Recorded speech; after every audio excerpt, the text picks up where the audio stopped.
Market മുകളിലേക്ക് പോയാലും താഴേക്ക് പോയാലും ഒരേപോലെ പണമുണ്ടാക്കാൻ പറ്റിയാലോ? കേൾക്കുമ്പോൾ അസാധ്യമാണെന്ന് തോന്നാം, പക്ഷേ ഓപ്ഷൻസ് ട്രേഡിംഗിൽ ഇത് സാധ്യമാണ്.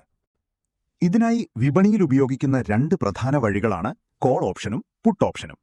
വിപണിയുടെ ചലനങ്ങളെ മുൻകൂട്ടി കണ്ട് ലാഭമുണ്ടാക്കാൻ സഹായിക്കുന്ന രണ്ട് ടൂളുകളാണിത്. ആദ്യം കോൾ ഓപ്ഷൻ എന്താണെന്ന് നോക്കാം. വിപണി അല്ലെങ്കിൽ ഒരു പ്രത്യേക ഷെയറിന്റെ വില മുകളിലേക്ക് കുതിച്ചുയരുമെന്ന് നിങ്ങൾ പ്രതീക്ഷിക്കുമ്പോഴാണ് കോൾ ഓപ്ഷൻ വാങ്ങുന്നത്. എന്നാൽ വിപണി താഴേക്ക് പതിക്കുമെന്നാണ് നിങ്ങളുടെ കണക്കുകൂട്ടലെങ്കിൽ അവിടെ നിങ്ങൾ പുട്ട് ഓപ്ഷൻ വാങ്ങുന്നു.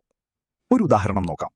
നിങ്ങൾ 100 രൂപയ്ക്ക് ഒരു കോൾ ഓപ്ഷൻ വാങ്ങി, വിപണി മുകളിലേക്ക് പോയി അതിന്റെ വില 120 എന്ന് കരുതുക. അവിടെ നിങ്ങൾക്ക് നല്ലൊരു ലാഭം കിട്ടും. എന്നാൽ വിപണി നിങ്ങളുടെ പ്രതീക്ഷയ്ക്ക് വിപരീതമായി താഴേക്ക് പോയാൽ വാങ്ങിയ ഓപ്ഷന്റെ മൂല്യം വളരെ വേഗത്തിൽ ഇല്ലാതാകും. ലളിതമായി പറഞ്ഞാൽ, കോൾ ഓപ്ഷൻ എന്നാൽ ബുൾ മാർക്കറ്റിന് അനുകൂലമായ അവസ്ഥയാണ്, മാർക്കറ്റ് മുകളിലേക്ക് പോകുമെന്ന് ഉറപ്പുള്ളപ്പോൾ ഉപയോഗിക്കുന്നത്. എന്നാൽ പുട്ട് ഓപ്ഷൻ എന്നാൽ ബെയർ മാർക്കറ്റിന് അനുകൂലമായ അവസ്ഥയാണ്, മാർക്കറ്റ് താഴേക്ക് പോകുമെന്ന് ഉറപ്പുള്ളപ്പോൾ ഉപയോഗിക്കുന്നത്. ഓപ്ഷൻസ് ട്രേഡിംഗ് ഒരൊറ്റ ദിവസം കൊണ്ട് വലിയ ലാഭം തരാൻ സാധ്യതയുള്ളതുപോലെ തന്നെ വലിയ നഷ്ടസാധ്യതയുമുള്ള ഒന്നാണ്. അതുകൊണ്ട് കൃത്യമായി പഠിച്ചതിന് ശേഷം മാത്രം ഇതിലേക്ക് ഇറങ്ങുക. ഇതുപോലുള്ള ട്രേഡിംഗ് അറിവുകൾക്കായി ഇപ്പോൾ തന്നെ ഫോളോ ചെയ്യൂ.